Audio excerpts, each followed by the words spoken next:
I haven't stopped praying. Everybody who loves somebody would do that. No, if you love somebody, you would rather take their pain than have them have it. Yeah, I would have died for her. But, I told God, I said, I see what you did. You immediately brought me back to you, and that I had strayed for a long time, and message received. My eyes are open. I just wish it didn't have such a high price attached to it. God brought him back. He had strayed from God, and God brought him back, but there was such a high price for him to be brought back to God. Like he's a saint or something.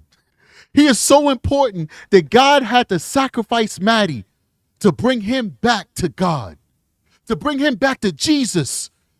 God ordained that Maddie should be sacrificed. Maddie should be sacrificed so that he could come back to Jesus. That's how important Stephen Stearns is. Oh, hell no. Wow. This phone call is wild. Let's keep going. It's just, I don't know. Sometimes you have to look at why it was taken, and it was her time. It was her God time. knows what's going to happen to you when you're born. He knows every moment of your life that's coming. So, I know he has a plan. He does have a plan. He does have a plan. God did not ordain Maddie to be unalive by this man, but I'm telling you what he did ordain, and maybe I'm talking out my butt now. Maybe I'm channeling my own Stephen Stearns, Deborah conversation. There is a sacrifice that will be made that is ordained by God for the rest of us.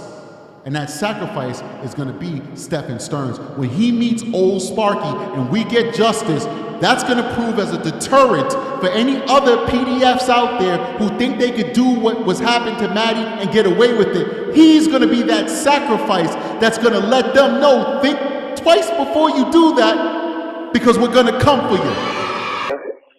That's a big if. Yeah, no, it's a big ask, and I told him even if I'm not worthy of it now, that I'll work my best to become worthy of it. Yeah. And I hope that you guys the murder charge aside, I mean, you're pretty much fucked on the other side. Oh, yeah, so boom. Yeah, Chris Stearns delivered a hammer on this guy.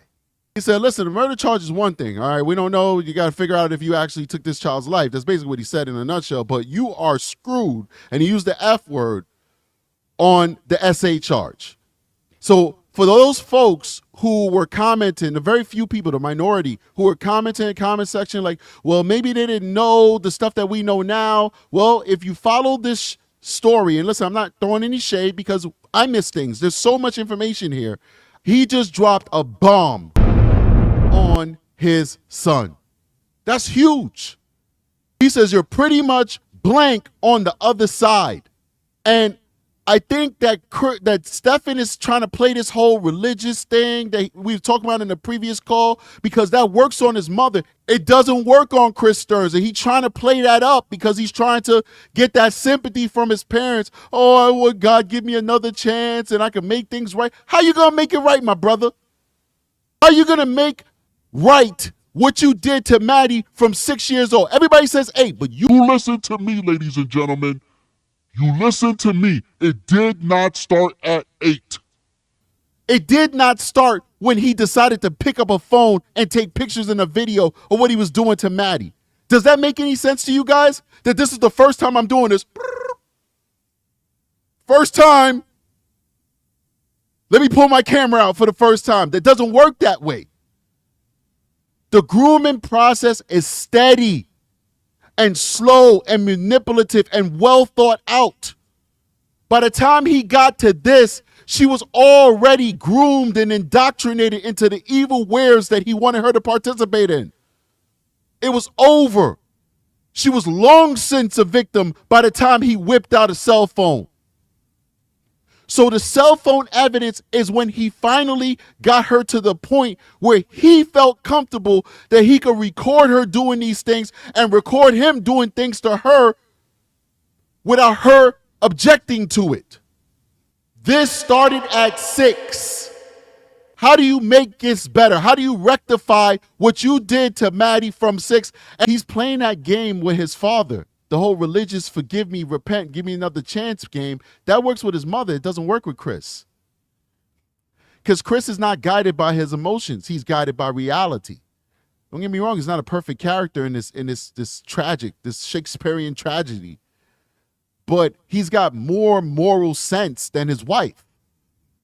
And he knows that what his son did was grotesque.